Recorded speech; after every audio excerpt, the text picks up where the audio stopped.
Hmm. So thank you everyone. Welcome again to my second class on film studies. I welcome you all for your patience, energy and attention. Fourth semester of Krishna Chandra Hetampur College. তো আগের দিনের ক্লাসে I have actually introduced you with the syllabus structure of the film studies. আমি আগেই বলেছি যদি examination পুরোপুরি অনলাইনে হয় তো সেক্ষেত্রে আমরা জানি যে 40 নম্বরের যে এসএসসি তোমরা অলরেডি এসএসসি 3 তে সেটা দেখেছো তাহলে সেখানে 5 নম্বরের 8টা কোয়েশ্চেন পড়ে 5 8 40 এবং 10 নম্বরের ইন্টারনাল অ্যাসেসমেন্ট আমরা আগেই নিয়ে নিই 50 মার্কসের টোটাল অ্যালোকেড নাম্বার। এবার তার মানে যেটা বুঝতে হবে অনেক ক্ষেত্রেই যদি এই এক্সামিনেশন অনলাইনে হয় যেটা হওয়ার পসিবিলিটি বেশ খানিকটা রয়েছে, অনলাইন যদি এক্সামিনেশন হয় তাহলে অনেক ক্ষেত্রেই 5 নম্বরের ছোট কোয়েশ্চেনের উপরে বা মোটামুটি এক্সপ্লেনেটরি কোয়েশ্চেন যেগুলো আপনারা বলি ব্যাখ্যা করা 1 পাতা বা 1.5 পাতা এর মধ্যে মোটামুটি তোমাদেরকে ফিল্ম স্টাডিজ এর আনসার লিখতে হবে। ফলে concept oriented question, definition oriented question বেশি আসার সম্ভাবনা। আমি আগের ক্লাসে তোমাদেরকে ফিল্ম স্টাডিজ এর সিলেবাস সম্পর্কে পুরোপুরি বলে দিয়েছি। আমাদের 4টে সিলেবাসের সেকশন আছে। First is about the evolution of the cinema, about the history of the cinema, which I will going to discuss soon. Silent film, talkie, color film, digital age, 3D film. খুবই interesting এর এভলিউশনটা। এখান থেকে প্রশ্ন পড়ে, কিন্তু সব থেকে বেশি প্রশ্ন পড়ে হচ্ছে সিনেমাটোগ্রাফিক টেকনিকের উপরে। Panning of the camera, camera pan করছে, জুম কাকে বলে, zoom in, zoom out, fade in, fade out, দেখতেই পাচ্ছ এর উপরে প্রায় 8টা লেকচার ন্যস্ত করা হয়েছে।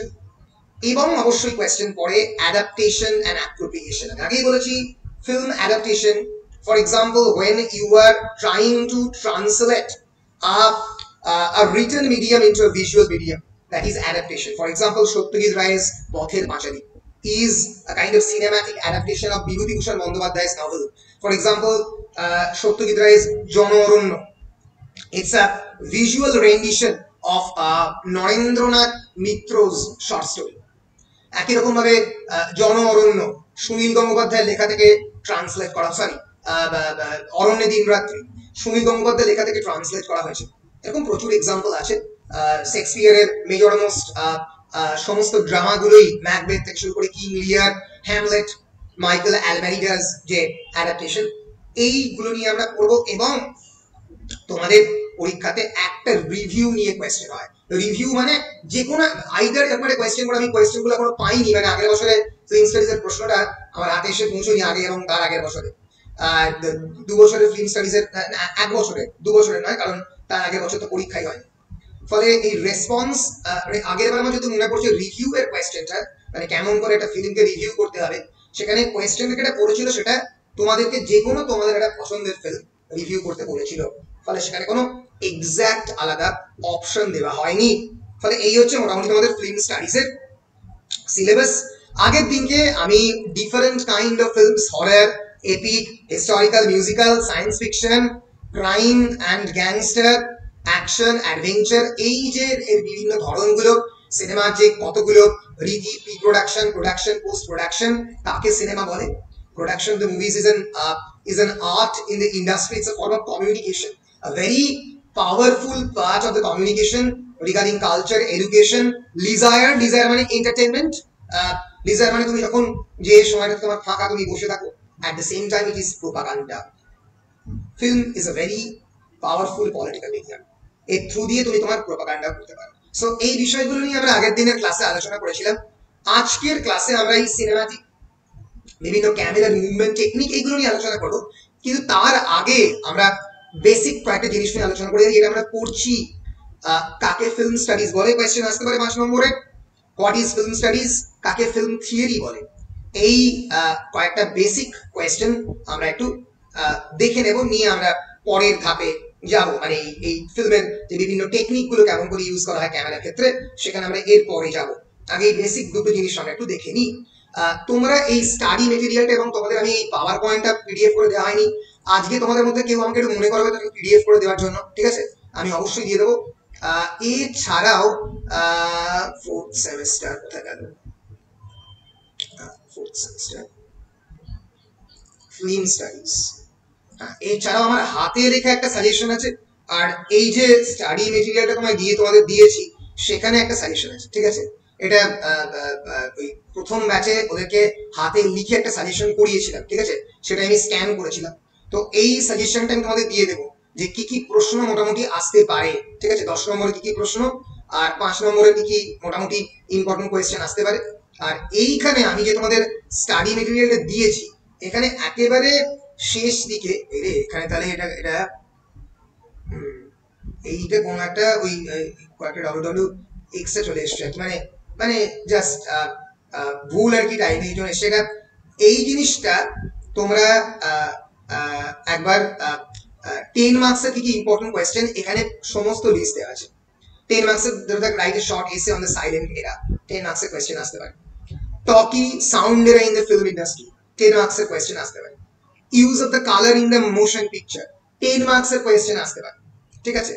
একই রকম ভাবে 5 মার্কসের বিভিন্ন পরিচালকের নাম দিয়ে বুনুয়েল, রেনোয়া, বিভিন্ন cinematic technique, close up, flashback, fade out, fade in এই ধরনের কোয়েশ্চেন আসতে পারে।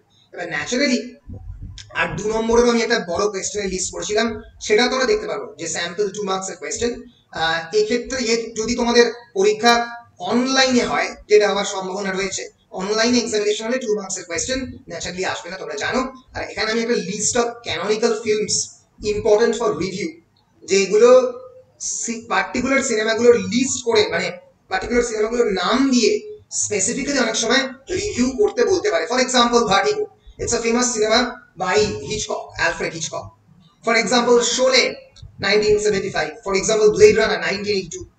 এইগুলো নিয়ে কোয়েশ্চেন আসতে পারে। অনেকেই প্রশ্ন করতে পারে, ধরা যাক একটা সুপার হিরো ফিল্মের ফ্যান, তাহলে কি সুপার হিরো নিয়ে কোয়েশ্চেন আসবে না, যেরকম পরমানন্দ? হ্যাঁ আসতে পারে, অ্যাভেঞ্জার্স এন্ড গেম নিয়ে কোয়েশ্চেন আসতে পারে, বা ডার্ক নাইট নিয়ে মানে রিভিউ করতে বলতে পারে।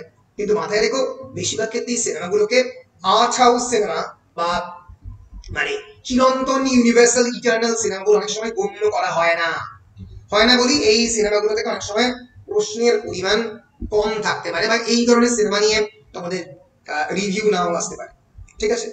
ফিল্ম স্টাডিজ এর যে বিষয়গুলো তোমাদেরকে খুব ভালো করে দেখতে হবে, ফিল্ম স্টাডিজ পড়ে তো কেউ সিনেমা তৈরি করে না, অবশ্যই করে, কিন্তু সেটা অন্য ধরনের ফিল্ম স্টাডিজ পড়ে, মানে যেগুলো প্র্যাগম্যাটিক অ্যাপ্রোচ যেগুলোতে থাকে। তো আমাদের কিন্তু থিওরিটিক্যাল লেভেলে, তাই আমরা ফিল্ম স্টাডিজ এর প্রথমে এক্সামিনেশন পারপাসের জন্য থিওরিটিক্যাল পোর্শনগুলো ভালো করে পড়ে নেব, তারপরে আমরা আস্তে আস্তে মানে হিস্ট্রি এবং অন্যান্য মানে বিভিন্ন সিনেমা গুলো নিয়ে আলোচনা করব। আমরা আমরা যেটা করবো সেটা হচ্ছে যখন আমরা এই সিনেমাটিক টেকনিক গুলো পড়বো তখনও আমরা এই সিনেমা নিয়ে আলোচনা করতে করতে করতে করতে যাবো, ঠিক আছে? তাহলে মোটামুটি তোমাদের এক্সামিনেশন পারপাসে কোন কোনগুলো ইম্পর্টেন্ট সেগুলো আশা করছি আমি তোমাদেরকে বুঝিয়ে দিতে পেরেছি। আমি তোমাদেরকে একটা যে মেইন স্টাডি মেটেরিয়াল দিয়েছি তার শেষ অংশে 86 থেকে 87 পাতা থেকে মোটামুটি ওই 98 পাতা মতো রয়েছে, সেখানগুলো একটু ভালো করে দেখে নাও কোন কোন প্রশ্ন ইম্পর্টেন্ট। তার জন্য আমি একটা যে ফিল্ম স্টাডিজ এর একটা ইয়ারই প্রশ্ন হয়েছিল সেই প্রশ্নটা তোমাদের দিয়ে দেবো, আর এই পিডিএফটাও আমি তোমাদের দিয়ে দেবো যে একটা সাজেশনের লিস্ট করেছিলাম যে কি কি ইম্পর্টেন্ট কোয়েশ্চেন আসতে পারে এই 2020 সালে যারা ব্যাচে যারা পাস করলো তাদের জন্য। 2020 তো হ্যাঁ 2020 সালের ব্যাচের জন্য। তো সেইটা এবং এইটা মিলিয়ে তোমরা মোটামুটি দেখতে আরম্ভ করো যে কি কি প্রশ্ন। এটা তো দেওয়া আছে মনে হয়। কোনটা দেওয়া আছে? এই যে এটা এই পিডিএফটা, এটা হোয়াট ইজ ফিল্ম স্টাডিজ লেখা আছে এইটা। হ্যাঁ হ্যাঁ হ্যাঁ হ্যাঁ এটা তো দিয়ে আছি। আর আমিও একটা আলাদা মানে হাতে একটা সাজেশন করেছিলাম, একটা শর্ট, বুঝতে পেরেছো? বেশ বেশ আচ্ছা, এখানে কি কয়েকটা ক্ষেত্রে এইরকম প্রবলেম হয়েছে না, এম চলে এসছে। আচ্ছা আমি এটা বেটার যদি পাই তো দিয়ে দিচ্ছে, এটা কেন হয়েছে আমি জানি না, এটা সত্যি হওয়ার কথা নয়। আমি আমার যে ওয়ার্ড ফাইলটা সেটা আমি তোমাদেরকে পিডিএফ করে আরেকবার দিচ্ছি। আর এই পিডিএফ পড়তে কি হয়েছে, যদি করে পড়তে অসুবিধে হবে না, one readers many early silent film পড়তে অসুবিধা হবে না, কিন্তু আমি তাও দিয়ে দেবো এটা, ঠিক আছে? একটা ফ্রেশ পিডিএফ আমি দিয়ে দেবো। স্যার আমাদের পিডিএফ এ তো ফ্রেশই আছে, এটা এরকম নেই। ও তোমাদের পিডিএফটা তাহলে, হ্যাঁ এটা তাহলে পুরনো পিডিএফ, ইয়েস। আচ্ছা আচ্ছা আচ্ছা আচ্ছা বেশ বেশ বেশ, thank you thank you thank you. তাহলে না অয়নদা আসেনি, না না অয়নদা নেই, বেশ তাহলে আমি মোটামুটি শুরু করছি। হ্যাঁ হ্যাঁ কিছু বলছো বলো।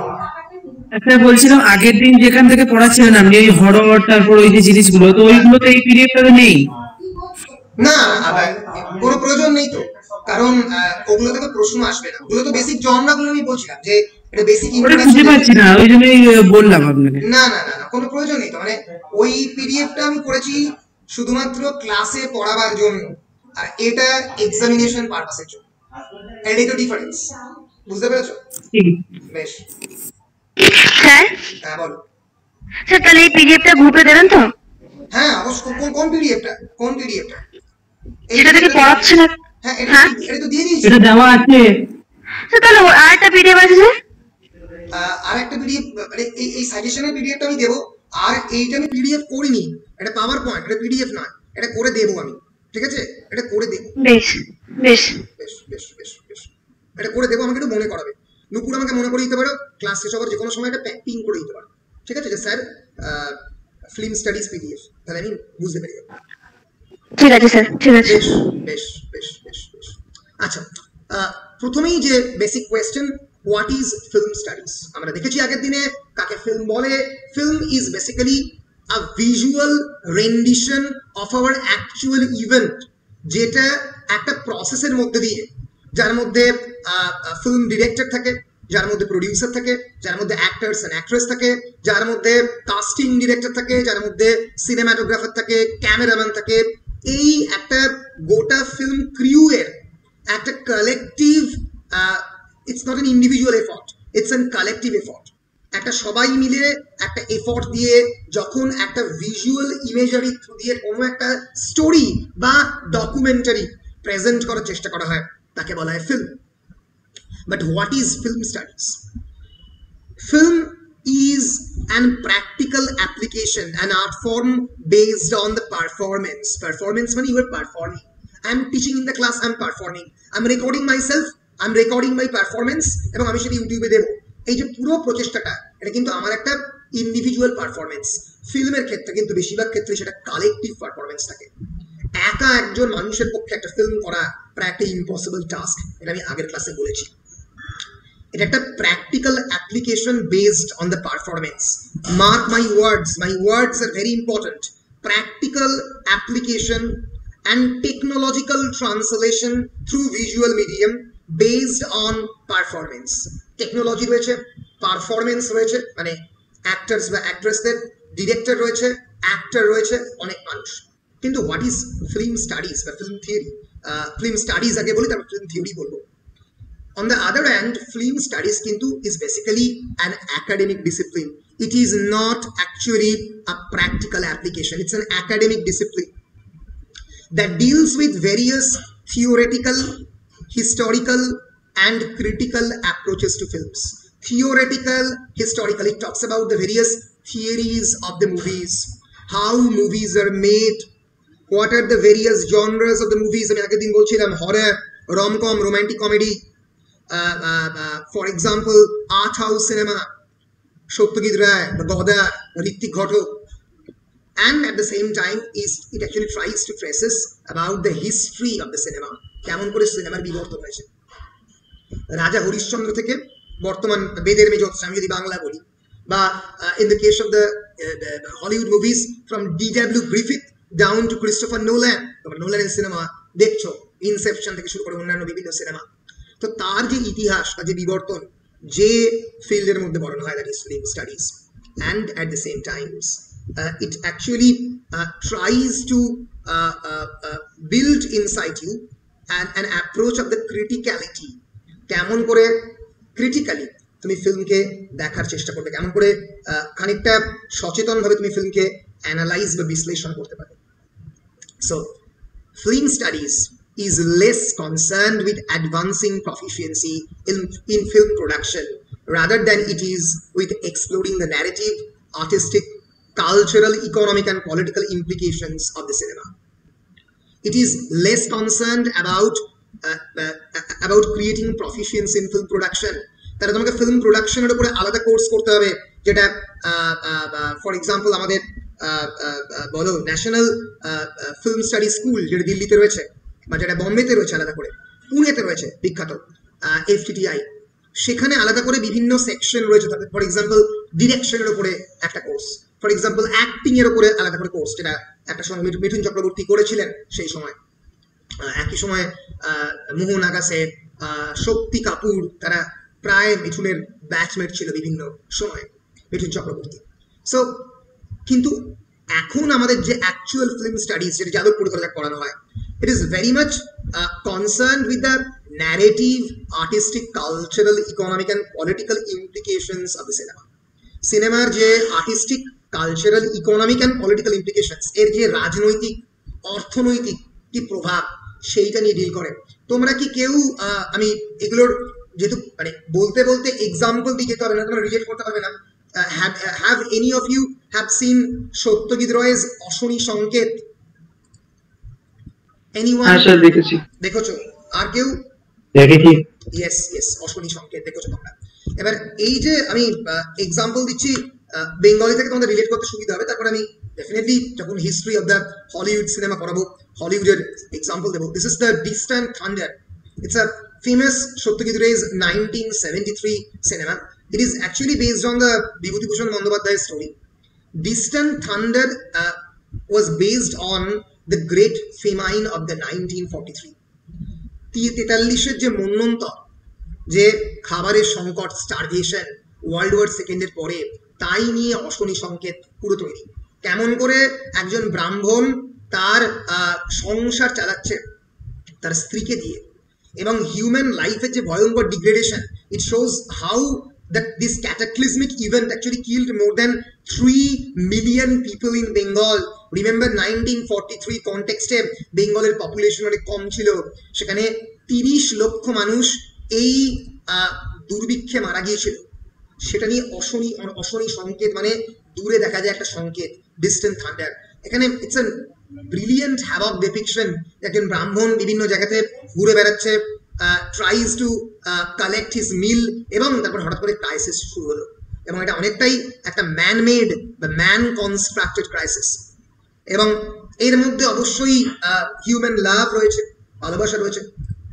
এবার এই মানুষের ভালোবাসা কেমন করে এই খারাপ সময়ে টাকার কাছে বিক্রি হয়ে যেতে পারে, কতটা মানুষকে তলাতে নামতে হতে পারে। আমরা দেখবো যে woman of a very reputed family will eventually sell her body, তার দেহকে বিক্রি করতে বাধ্য হবে। ফলে এই যে degradation of the human values, এটা অশনি সংকেতে দেখানো হয়েছে। ফলে সিনেমা কিন্তু মানুষের ইকোনমিক কনটেক্সটকে, মানুষের political implication, this is actually a novel about political implication, মানে কারণ এটা ম্যান মেড একটা event. Have you any of you seen Satyajit রায়ের জন অরণ্য? জন অরণ্য কেউ দেখেছো? বাহ, ভেরি গুড, বাহ, এটা খুবই ভালো। অনেকেই অনেকগুলো সিনেমা দেখেছে, খুব ভালো লাগছে। It's a 1976 films based on actually the Naxalite movement. সেই সময়ে নকশালদের উত্থান এবং এক্সামিনেশন সিস্টেমের নামে একটা মশকরা চালানো, এবং সেই কন্টেম্পোরারি কনটেক্সটে কিভাবে আমরা দেখতে পাবো যে jobs, how getting jobs becoming tougher and tougher by days. It's a trilogy. আমরা জানি প্রতিদ্বন্দ্বী, দ্য অ্যাডভার্সারি, সত্যজিৎ রায়ের তৈরি করা 1970 ফিল্ম, এবং একই সঙ্গে সীমাবদ্ধ এবং জন অরণ্যটাকে ট্রিলজি বলা হয়। এই তিনটে সিনেমা পরপর সত্যজিৎ রায় তৈরি করে। হ্যাঁ বলো। মৃণাল সেনের ক্যালকাটা ট্রিলজি তো একই জিনিস দেখানো হয়েছে। অ্যাবসলিউটলি। মৃণাল সেন কে বললো? এটা কে বললো? এটা ইন্দ্রনীল বললে? হ্যাঁ স্যার। হ্যাঁ, ভেরি গুড। মৃণাল সেনের ক্যালকাটা ট্রিলজিতে একই জিনিস দেখানো হয়েছে। আমি এই কথাটা এই জন্যই বলছি যে সিনেমা কিন্তু রিয়েলিটিকে ডিপিক্ট করে। আমি জাস্ট একটা এক্সাম্পল দিয়ে বেরিয়ে যাব। এই বিখ্যাত সিনেমা সীমাবদ্ধের দেখো ট্রান্সলেশন করেছে কোম্পানি লিমিটেড। সীমাবদ্ধ মানে কিন্তু লিমিটেড, আমি একটা জায়গার মধ্যে তার বাইরে বেরোতে পারছি না। এখানে কোম্পানির মধ্যে তুমি কিভাবে লিমিটেড? সীমাবদ্ধ ইটস আ ফেমাস সিনেমা, যেখানে এই যে মেন হিরো যে চরিত্রে অভিনয় করেছিলেন আমাদের বরুণ চন্দ্র, তার যে ফল, শ্যামল বলে চরিত্র, is an ambitious sales manager, in a British fan manufacturing firm in Calcutta. তখন তো অনেক ব্রিটিশ ফ্যান ম্যানুফ্যাকচারিং ফার্ম থাকবে। সে সেই সময়ে কিভাবে নাবতে নাবতে নিজের কোম্পানিতে একটা সময় আগুন লাগিয়ে দিয়ে ইচ্ছে করে টাকা উপার্জনের পথ পরিষ্কার করবে, এবং সে একটা সময় বিরাট বড় ম্যানেজারের পোস্ট পাবে, প্রায় ম্যানেজার ডিরেক্টরের লেভেলে যাবে, এবং চারিদিকে ক্রাইসিস চলছে, চারিদিকে লোকজন চাকরি পাচ্ছে না, একটা ভয়ঙ্কর খারাপ সিচুয়েশনের মধ্যে সেই সময় সেই খারাপ কাজটা করবে। সিনেমাটা শেষ হচ্ছে এইভাবে যে এসে পৌঁছেছে একটা জায়গাতে। আমি সিনেমার ক্লিপিংসটা দেখাতে পারলে ভালো হতো, কিন্তু দেখাতে পারলেই ইউটিউব সঙ্গে সঙ্গে কপি রাইট মেরে দেবে, আমি লাস্টে গিয়ে দেখাবো। সিনেমার একটা জায়গাতে আমরা দেখবো যে শ্যামল ঢুকেছে এবং উঠে তার ফ্ল্যাটের উপরে উঠবে। He is trying to climb his flat. Okay, his flat is actually in the 7th floor. তো the lift, the elevator will actually become damaged, খারাপ হয়ে গেছে লিফটটা। সে লিফটে উঠতে গিয়ে যেটা কাজ করবে, সে তখন পা দিয়ে উঠতে আরম্ভ করবে, এবং ক্যামেরাটা সত্যজিতের camera, Satyajit is a brilliant craftsman, absolute brilliant ক্যামেরার মাস্টার। পায়ের উপরে ফোকাস করছে, উঠছে উঠছে উঠছে উঠছে উঠছে উঠছে উঠছে উঠছে উঠছে উঠছে, একতলা দোতলা, আস্তে আস্তে পায়ের গতি ধীর হচ্ছে, 3 তলা উঠতে পারছে না, 4 তলা টেনে নিয়ে যেতে হচ্ছে। That actually symbolises the journey of the Shyamal throughout the whole film. গোটা ফিল্ম জুড়ে যে শ্যামলের অ্যাম্বিশন সেলস ম্যানেজার হবে, আরো উপরের দিকে উঠবে, আরো উপরের দিকে উঠবে, এই যে পুরো জার্নিটা এই যেন স্টেয়ার কেসে ওঠার মতো। উঠতে উঠতে উঠতে উঠতে সে কোনো ক্রমে গিয়ে তার ফ্ল্যাটে গিয়ে পৌঁছবে এবং বডিটাকে এড়িয়ে দেবে, আর পাচ্ছে না, কমপ্লিটলি ফ্যাটিগড এন্ড এক্সস্টেড, ক্লান্ত, এবং তার চোখটা যাবে ওপরের ফ্যানে, সেই ফ্যান যেটা তার কোম্পানি থেকে কেনা হয়েছে। ফ্যানটা ঘুরছে, ফ্যানটা ঘুরছে, ফ্যানটা ঘুরছে, ফ্যানটা ঘুরছে, সত্যজিতের ক্যামেরা ফোকাস করছে, ফোকাস করছে, ফোকাস করছে, ফোকাস করছে, একেবারে ফ্যানের যে মধ্যবিন্দু, যেটা আমরা বলতে পারি যেখানে স্টিল পয়েন্ট, যেখানে ফ্যানের যেখান থেকে মানে এমন একটা পয়েন্ট যেখানে ঘোড়া বোঝা যায় না ফ্যানটা, সেখানে ফোকাস করছে সত্যজিতের ক্যামেরা। এটা দেখাচ্ছে যে তুমি ওই বিন্দুতেই সীমাবদ্ধ, তুমি তার বাইরে যেতে পারোনি, তুমি নিজেকে প্রসারিত করতে পারোনি। কারণ এবং তারপরের সিনটা যাবে শর্মিলা ঠাকুর, এই সিনেমার কনসিয়েন্স স্পিকার, যে বেসিক্যালি বিবেকটাকে জাগ্রত করছে, এই শ্যামলের শালী, সে বেরিয়ে আসবে এবং শ্যামলকে সে একটা কি শ্যামল তাকে একটা ঘড়ি গিফট করেছিল, সেই ঘড়িটা সে খুলে আস্তে আস্তে টেবিলের মধ্যে রাখবে, রেখে চলে যাবে, অ্যাজ ইফ ঘড়িটা শ্যামলের গিফট করা ঘড়িটাকে খুলে রেখে চলে যাবে।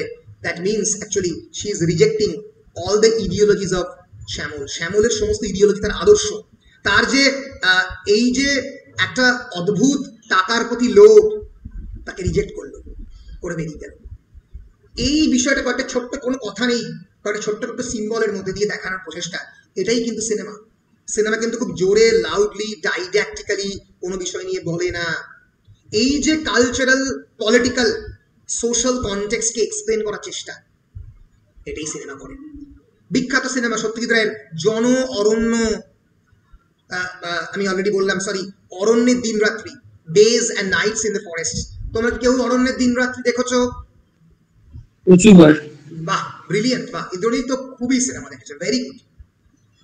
অরণ্যের দিন রাত্রি ইজ অ্যাবাউট 3 ইয়াং মেন, যারা শহরের এই বিভিন্ন সিভিলাইজেশন ভ্যালুজে একেবারে পরিবেশটা, খুব ইয়াং এডুকেটেড লোকজন। Soumitra Chatterjee is there, Sumit Bhanja is there, Rabi Ghosh is দেয়ার।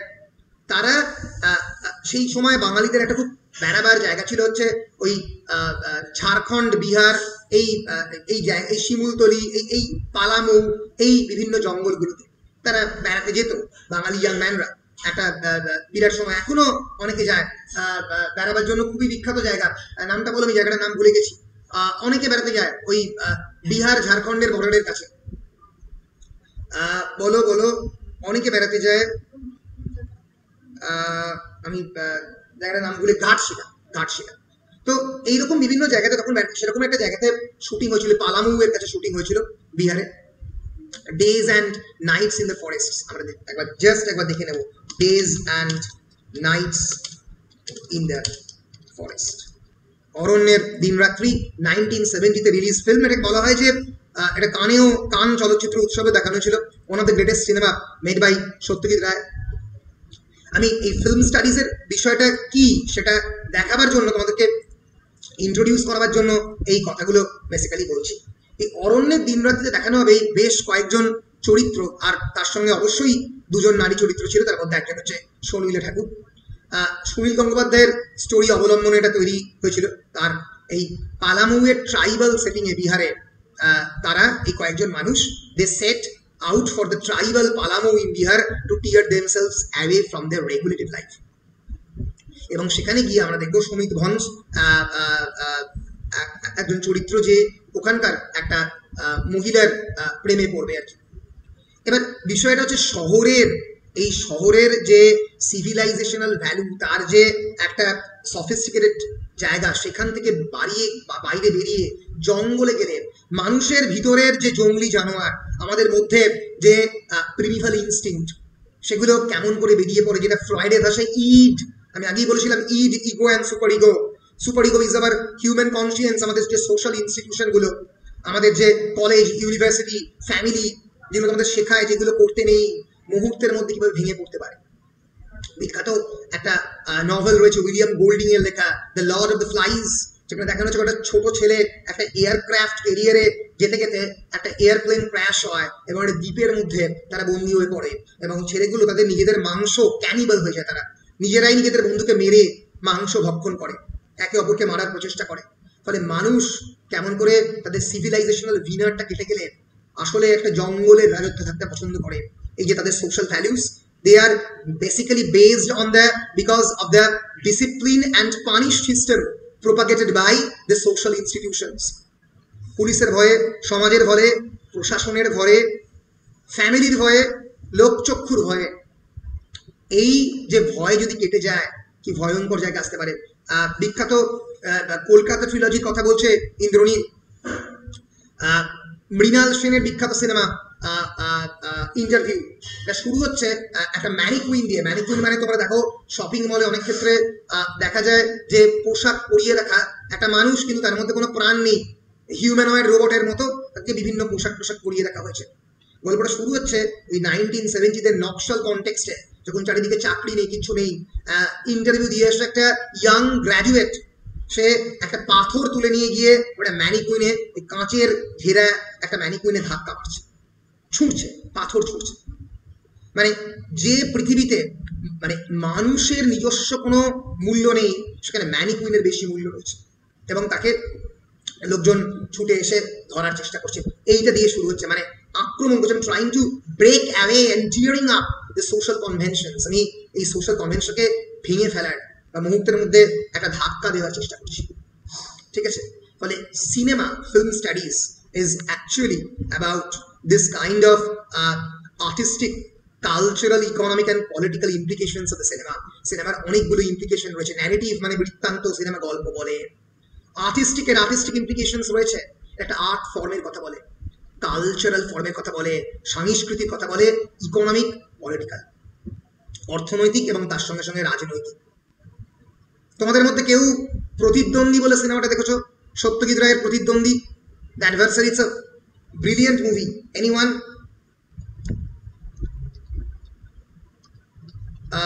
দেখোনি আমাদের ইন্দ্রনীল? দেখোনি? হ্যাঁ স্যার দেখেছি। দেখেছো, ভেরি গুড। প্রতিদ্বন্দ্বী is actually about a young man who actually trying to find a job. Naxalite মুভমেন্টের কনটেক্সটে করা, ডাক্তারি পড়তে পড়তে ডাক্তারি ছেড়ে দিয়েছে। এই আমরা জানি সত্যজিতের সিনেমাতে মানে একটা হিরো থাকে যে সোসাইটির যে কোনো conventional form of the ideology তাকে রিজেক্ট করার চেষ্টা করে। এই সিনেমাতে একটা বিখ্যাত ইন্টারভিউ আছে, যেখানে বেশ কয়েকজন ইন্টারভিউয়ার তাকে জিজ্ঞেস করছে, এই প্রতিদ্বন্দ্বী সিনেমার ধৃতিমান চট্টোপাধ্যায়কে, সিদ্ধার্থ তার নাম। Remember the character of the Siddhartha is basically Buddha, lord Buddha. যেন চারিদিকে বার্নিং হচ্ছে, তার মধ্যে সিদ্ধার্থ বসে আছে, চারিদিকে বার্নিং পুড়ে যাচ্ছে, তার মধ্যে সে নির্বাণ লাভের চেষ্টা করছে। He is forced to discontinue his medical studies due to the unexpected death of his father. Job interview দিচ্ছে, সেই পার্টিকুলার কনটেক্সটে তাকে ইন্টারভিউতে জিজ্ঞেস করছে যে he asked to name the most significant world event in the last 10 years। গত 10 বছরে আপনার মতে পৃথিবীর মধ্যে সব থেকে ইম্পর্টেন্ট ইভেন্ট কোনটা? সে বলছে ভিয়েতনামের যুদ্ধ। The war of the Vietnam. ইন্টারভিউটা তো অবাক, বলছে not the landing of the moon, চাঁদে যাওয়া নয়, চাঁদের মাটিতে প্রথম পা ফেলা আপনার মতে সব থেকে বড় ডেভেলপমেন্ট নয়। বলছে না, বলছে ওয়াই। সে উত্তর দিচ্ছে যে চাঁদে যাওয়া এমন একটা সাইন্টিফিক ইভেন্ট, এমন একটা বিজ্ঞানসম্মত ঘটনা which is essentially chronological in nature, যেটা ঘটবে বিজ্ঞানের পরপর উন্নতির ফলে একদিন মানুষ চাঁদে যাবে। কারণ মানুষ আস্তে আস্তে কাকে গ্র্যাভিটেশনাল ফোর্স বলে আবিষ্কার করছে নিউটনের আমলে। এই গ্র্যাভিটেশনাল ফোর্সকে রিজেক্ট করে কেমন করে বেরোতে হয় আবিষ্কার করছে রাইট ব্রাদার্স। প্রথমবার যখন আকাশে প্লেন উঠছে, মানুষ যখন পাখির মতো হেলিকপ্টার করে আকাশে উড়ে যাচ্ছে, এর ফলে মানুষ যখন গ্র্যাভিটেশনকে রিজেক্ট করতে শিখেছে, মানুষ একদিন জানবেই যে কেমন করে পৃথিবীর অক্ষরেখা পেরিয়ে যেতে হবে। ও বলছে এটা আমার কাছে বড় অ্যাচিভমেন্ট নয়, আমার কাছে অনেক বড় অ্যাচিভমেন্ট হচ্ছে ভিয়েতনাম ওয়ার। মানুষ, এই কয়েকটা খেটে খাওয়া মানুষ যারা চাষবাস করে, হাতে লাঙল রয়েছে, এদের ক্ষমতা নেই, তারা ওই বিরাট বড় বড় আমেরিকান এয়ারক্রাফট এবং আমেরিকান ট্যাঙ্ক এর গতিকে যে রুখে দেবে আমি ভাবতে পারি। এটা আমার মতে সবচেয়ে বড় হিউম্যান অ্যাচিভমেন্ট। একটা সাধারণ মানুষ without any kind of technological advancement মানুষের যে যুদ্ধের গতিকে চোখে দাঁড়িয়ে আমেরিকান ইম্পেরিয়ালিজমকে, মার্কিন সাম্রাজ্যবাদকে উত্তর দিচ্ছে, এটা আমার কাছে একটা বিরাট বড় important. So his reply is the plain human courage shown by the people of the Vietnam. এই যে হিউম্যান কারেজ, মানুষের যে সাহস, সাহস আরো বেশি করে সাহস। So instead of the expected man landing on the moon, the interviewer asked if he is a communist. আপনি কি কমিউনিস্ট? আপনি কি কমিউনিস্ট? এবার সেই প্রশ্নের উত্তর সে দিল না এবং সে সেই জবটা পেল না।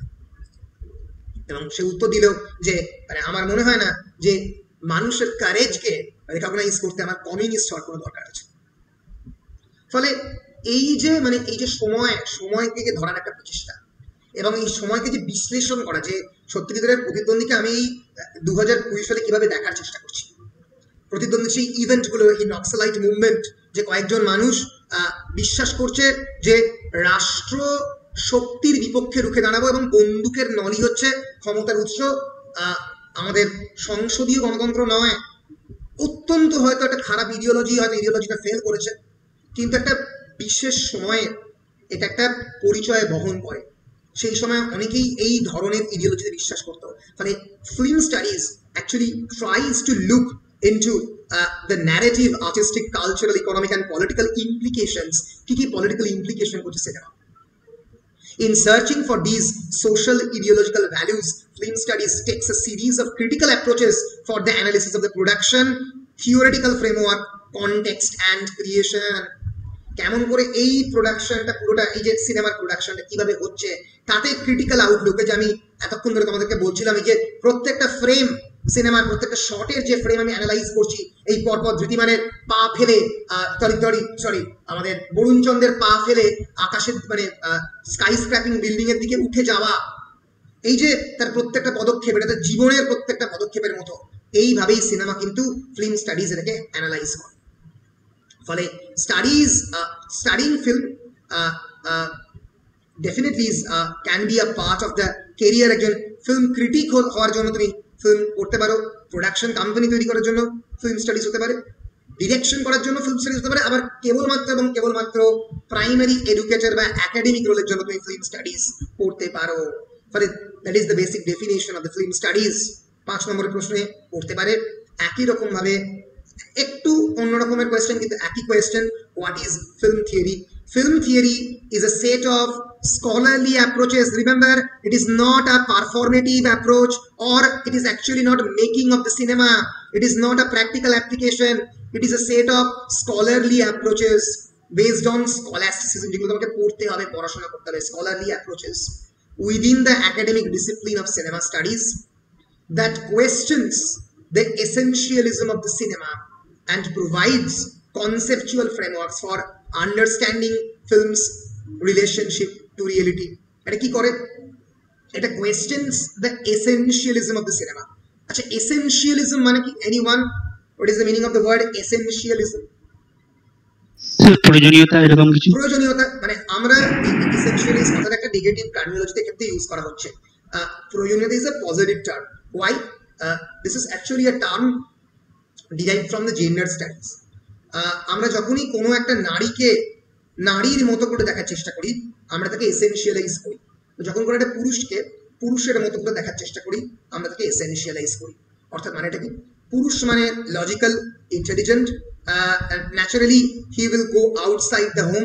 নারী মানে she will stay inside, she will be very docile, she will speak less, women will cry, নারীরা কাঁদবে, পুরুষেরা কাঁদবে না। মার্দ কো দর্দ নেই হতা, পুরুষদের নাকি যন্ত্রণা হয় না, ঠিক আছে। এই যে ভেরিয়াস স্টিরিওটাইপস, এটাকে বলা হয় এসেনশিয়ালাইজেশন। আমি পুরুষদের বা নারীদের কিছু বেসিক প্রয়োজনীয় জিনিসগুলোকে আমি প্রয়োজনীয় বলে মনে করছি, বলছি যে এগুলোই প্রয়োজনীয় একজন পুরুষ হওয়ার জন্য। ফলে ম্যাসকিউলিনিটি এবং ফেমিনিটির যে কয়েকটা বিশেষ ধরনের রূপ, সেগুলোকে আমি এসেনশিয়ালাইজ করছি। একই রকম ভাবে ফিল্ম স্টাডিজে এসেনশিয়ালাইজ করা মানে এই জিনিসগুলো ফিল্মের মধ্যে থাকতে হবে। অর্থাৎ সিনেমার মধ্যে একটু মারপিটের সিন থাকতে হবে, এই একটা ঘুষি মারবে হিরো ভিলেনকে, ভিলেন গিয়ে 4 ফুট দূরে গিয়ে পড়বে। একই রকম ভাবে প্রত্যেকটা গুলি করবে ভিলেন, হিরোর গায়ে লাগবে না। হিরো একটা গুলি করবে, ভিলেনের মস্তক একদম ছিন্ন করে সেটা বেরিয়ে যাবে। একটা বড়লোকের বাড়ির ছেলে হবে হিরো, অথবা উল্টোটা বড়লোক বাড়ির মেয়ে হবে হিরোইন, আর গরিব বাড়ির ছেলে হবে হিরো। এই যে কিছু বেসিক অ্যাজাম্পশনস অ্যাবাউট সিনেমা, যে কেমন করে আমরা আমাদের যে বাংলা সিনেমাতে একটা সময় খুব টার্মিনোলজি ছিল যে কোনটা দর্শক খাবে, স্বপন সাহা এরকম প্রচুর সিনেমা বানিয়েছেন, এইটা দর্শক খাবে, হরনাথ চক্রবর্তী, বেদের মেজোৎসা, বাবা কেন চাকর স্বপন সাহা, ছেলে কেন আসামি। ফলে কিছু বেসিক প্রিজাম্পশন এসেনশিয়ালাইজেশনের উপর বেসড করে সিনেমা করা। 1 সেকেন্ডের মধ্যে স্ক্রিপ্টটা লেখা হয়ে গেল, কারণ কি স্ক্রিপ্ট তো রেডি, আমার খালি ধাঁচের মধ্যে ফেলে দিতে হবে, তাই তো। সেইটাকে কিন্তু বেসিক ফিল্ম থিওরি এনকাউন্টার করে। সিনেমা বা গল্প বলার ঢঙের কোনো ধরনের সিনেমা বা গল্প বলার ঢঙের কিন্তু কোনো ধরনের কোনো অ্যাকচুয়ালি কোনো ধাঁচ হয় না, কোনো ন্যারেটিভ হয় না। Have you heard of Casey Neistat? তোমরা কেউ ক্যাসি নেইস্ট্যাটকে চেনো? এনিওয়ান? চেনো না? চেনা উচিত ছিল, তোমরা ইউটিউবের জেনারেশন, চেনা উচিত ছিল। তিনি YouTube one of the famous YouTubers, প্রায় 1 কোটির উপরে সাবস্ক্রাইবার। অ্যাকচুয়ালি সাবস্ক্রাইবার না, ওনার যে কন্টেন্ট ক্রিয়েশনের যে ক্যাপাবিলিটি, সেটি ওনাকে one of the greatest content creators বানিয়েছে। ওনার তৈরি করা ইউটিউবে একটা ছোট্ট 4 মিনিটের ভিডিও আছে, ভিডিওটা দেখাতে পারবো না কপিরাইটের জন্যই, ঠিক আছে। দেখাচ্ছি, ক্যাসি নেইস্ট্যাটের একটা ছোট্ট মতো আছে ফিল্ম মেকিং এর উপরে। এই যে film making is a sport, ঠিক আছে। আমি এটা চালাতে তো পারবো না, আমি যেটা করবো জাস্ট এইটার আমি মানে হয়তো এটা হয়ে যাওয়ার পরে, ক্লাসটা হয়ে যাওয়ার পরে তোমাদেরকে আমি বলবো, দেখাবো। আমি তোমাদের লিঙ্কটা কমেন্ট বক্সে দিলাম। এখানে বলছে যে সিনেমা কিন্তু কেবলমাত্র যে তোমাকে হলে রিলিজ করবে তার কোনো মানে নেই, এটা এখন হয়। ইউটিউব অরিজিনালস বলে একটা সেকশন আছে যেখানে সিনেমা রিলিজ করে বিভিন্ন ভ্লগাররা। এই যে মুহূর্তে একজন ভ্লগার, ধরা যাক ফর এক্সাম্পল মুম্বাইকার নিখিল, তার ডেইলি লাইফের গল্প তোমাদেরকে বলছে, ডেইলি লাইফের গল্প বলছে, তোমরা সেটাকে দেখছো। কেন দেখছো? বিকজ ইউ ক্যান রিলেট, তুমি আইডেন্টিফাই করতে পারছো তোমার জীবনের সঙ্গে, বা করতে পারছো না, বা তুমি সেই লাইফটাকে চাও, কোভেট করো, ডিজায়ার করো, কিন্তু ওই 10 মিনিট বা 15 মিনিট তুমি নড়তে পারছো না, ওই ইউটিউবে স্ক্রিন ছেড়ে উঠতে পারছো না। তার বিরাট বড় সেট নেই, বিরাট বড় ক্যামেরা মেকিং এর ক্ষমতা নেই, কি রয়েছে? ন্যারেটোরিয়াল স্কিল। সো ন্যারেটিভ, গল্প বলা, বৃত্তান্ত, গল্প বলার ক্ষমতা সিনেমার ক্ষেত্রে খুব ইম্পর্টেন্ট। মহাভারতের চরিত্র আছে, তোমরা পড়েছো লোমহর্ষণ বলে। লোমহর্ষণের পুত্র উগ্রশ্রবা সৌতি এসে প্রথমবার মহাভারতের গল্প শুরু করেন। লোমহর্ষণ মানে লোমকে যে হর্ষণ করতে পারে, এমন ভালো গল্প বলবে যে তোমার লোমটা খাড়া হয়ে যাবে। এই যে গল্প বলা, how you will narrate your story. Drone দিয়ে বলতে পারো, বা সেটা তুমি তোমার সাধারণ ব্লগিং ক্যামেরা দিয়ে বলতে পারো, তোমাদের পোকো X2 দিয়ে বলতে পারো, তোমাদের সাধারণ মোবাইল ক্যামেরা দিয়ে বলতে পারো, কিন্তু তুমি তোমার লাইফের স্টোরি কেমন ভাবে বলবে, কি টেকনিকে বলবে, সেটা এই মুহূর্তে এতটাই ইম্পর্টেন্ট হয়ে যেতে পারে যে মিলিয়ন্স ভিউয়ার তোমার এই মুহূর্তে সিনেমা দেখতে পায়। ফলে ইউটিউব ইন্ট্রোডিউস হওয়ার ফলে সিনেমা যে এসেনশিয়ালি সিনেমা হলে রিলিজ হবে তার কোনো মানে নেই।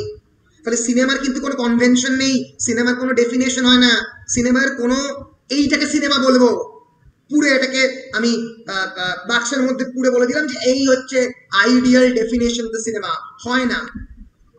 There is no ideal definition of filmmaking or making films. There is not a single definition, because filmmaking is a sport. It defies definition. এটা যে কোনো ডেফিনেশনকে ডিফাই করে, ডিফাইজ ডেফিনেশন। আজকে তুমি একটা ফিল্ম মেকিং এর ডেফিনেশন বলছো, কালকে ক্যারি মিনেটি সম্পূর্ণ বসে বসে একটা ভিডিও গেমের চ্যানেলে বসে কয়েকটা ভিডিও গেমের প্ল্যাটফর্মকে স্ট্রিম করে মিলিয়ন সাবস্ক্রাইবার এবং মিলিয়ন্স অফ বিলিয়ন্স ভিউজ সে আনছে।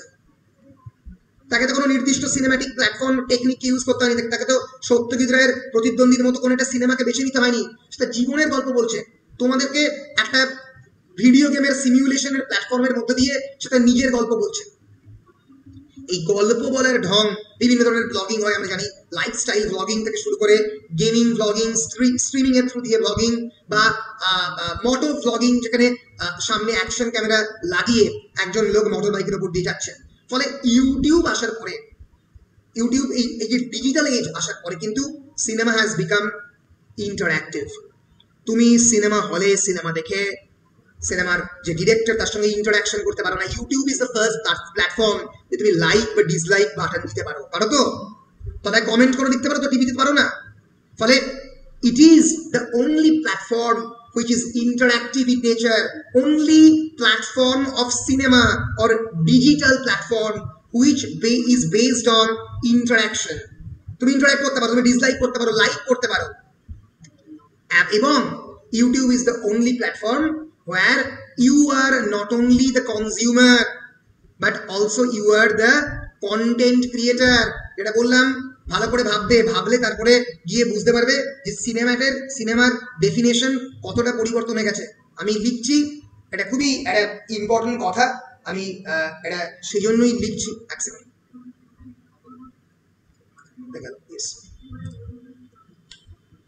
এটা এডওয়ার্ড দ্য সেকেন্ড পড়াচ্ছিলাম সেই জন্য। YouTube is the only platform where you are not only the consumer in all the cases of cinema. When you are visualizing, you are the consumer মানে তুমি এটাকে ক্রেতা, তুমি যে জিনিসটা কিনেছো, 100 টাকার টিকিট কিনে সিনেমা দেখছো, সেটা তুমি কনজিউম করছো, পপকর্ন খেতে খেতে করছো, but you are not the content creator here. তুমি কোনোদিন সিনেমা তৈরি করতে পারবে না। কিন্তু ইউটিউবে you are both the consumer. তুমি টেকনিক্যাল গুরুজির চ্যানেল দেখছো, দেখে রিভিউ দেখলে একটা পার্টিকুলার সেটের, ধরো দেখ স্যামসাং গ্যালাক্সি আলট্রা, দেখার পরে তুমি নিজেও সেই রকম কোনো একটা ফোন কিনে তার ভিডিও তৈরি করতে পারো। You are yourself the content creator. তুমি নিজে ইউটিউবে কন্টেন্ট ক্রিয়েটার হতে পারো।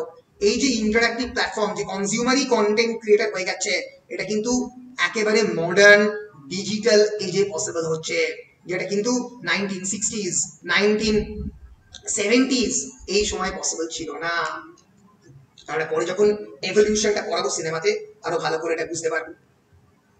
সো আশা করছি ফিল্ম থিওরি কিন্তু এই বেসিক্যালি এই যে কনভেনশন, এই কনভেনশনগুলোকে এসেনশিয়ালিজম অফ দ্য সিনেমাকে কোয়েশ্চেন করে ভেঙে দেওয়ার চেষ্টা করে। In the 1960s and 70s, film theory took up residence in the academia, importing concepts established from the disciplines যেগুলো পরবর্তীকালে তোমরা পড়বে সেমিস্টার 6 এ, লিটারারি থিওরি ডিএসসি 3 তে, psychoanalysis, gender studies, anthropology, literary theory, semiotics and linguistics. সিনেমাকে আস্তে আস্তে মনোবিশ্লেষণের টুল দিয়ে, মনোবিশ্লেষণের বিভিন্ন যে লেন্স দিয়ে, জেন্ডার স্টাডিজ, একটা ধরে যাক সিনেমার মধ্যে নারী চরিত্রকে মার্জিনালাইজ করা হয়েছে কি হয়নি, নারী চরিত্রকে কিভাবে দেখাচ্ছেন ডিরেক্টর, এখানে জেন্ডার স্টাডিজের থিওরিটা অ্যাপ্লাই করা হলো। একই রকম ভাবে anthropology study of the humans, অ্যানথ্রোপোলজিতে বিভিন্ন theory, cultural anthropology, social anthropology, সেগুলোকে ইমপ্লাই করা হচ্ছে, কেমন করে মানুষকে দেখছে সিনেমা মেকার।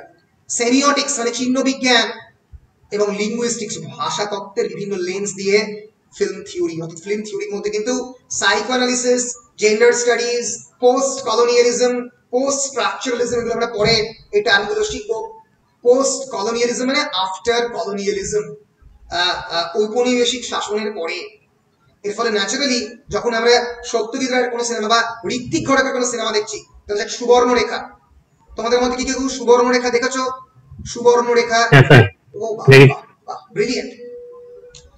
দেখে হয়তো ভালো লাগবে না অতটা, কিন্তু এই যে একটা একটা পার্টিশন, এই যে মানুষের এই যে পার্টিশনের যন্ত্রণা, একটা ছেড়ে আসা গ্রাম, একটা মানুষ আর একটা গ্রাম ছেড়ে একটা অন্য শহরে আসছে এবং এসে for the first time discover করছে তার নিজের বোন has been transformed into a prostitute.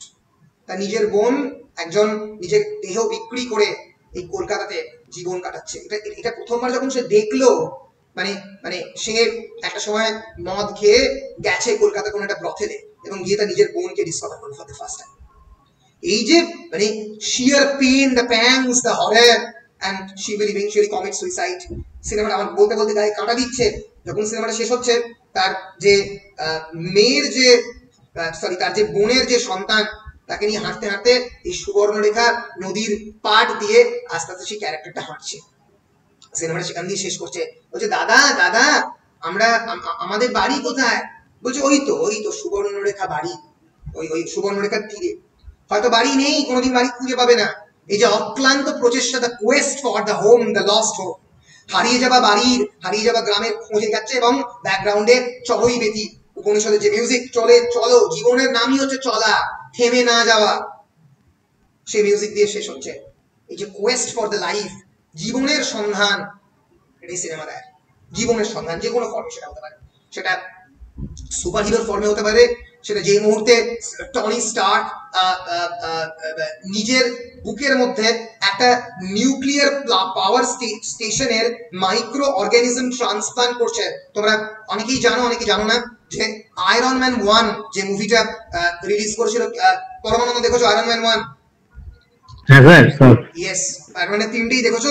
Iron man 1টা তো অনেকে দেখেছো, যারা দেখোনি তারা প্লিজ দেখে নাও। 2008 released cinema. It's a absolutely brilliant movie. আমি মনে করি মানে সত্যি আমি এটাকে অনেকবার দেখেছি, আর almost seen 26 times. Absolutely brilliant. Robert Downey Junior এর কেন্দ্রীয় চরিত্র অভিনয় করেছে, টনি স্টার্কের চরিত্রে। ইজ অ্যান আর্মস ডিলার এবং এই মানে গল্পটা শুরু হচ্ছে, সেটা ডেমো দিচ্ছে। He has inherited the defence contractor Stark ইন্ডাস্ট্রির বাবাও ছিল, এবং আফগানিস্তানের একটা ওয়ার টর্ন আফগানিস্তানে লেফটেন্যান্ট কর্নেল জেমস রোডস এর সামনে একটা অস্ত্রের, একটা মিসাইলের ডেমো দিয়ে সেখান থেকে বেরোচ্ছে এবং কয়েকজন আফগানিস্তানের টেররিস্ট, তাকে টেররিস্ট গ্রুপ 10 রিংস তারা তাকে কিডন্যাপ করবে।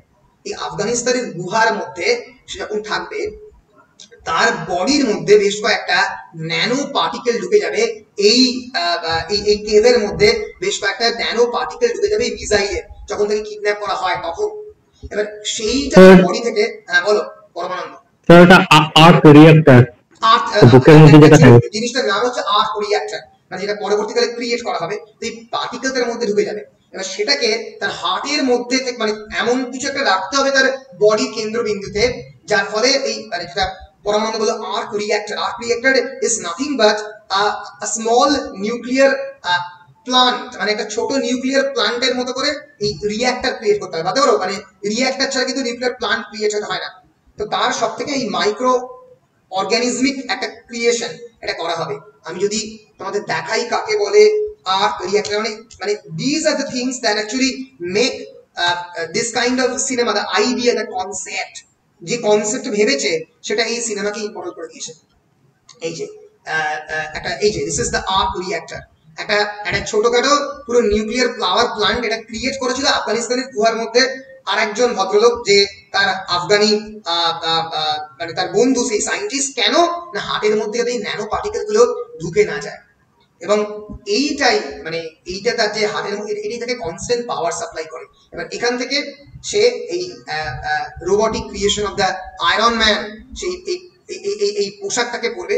আয়রন ম্যানের যে বিখ্যাত পোশাক, এই যে এটা তো প্রথম দিককার যে পোশাক, the scale model of the iron Munger, first.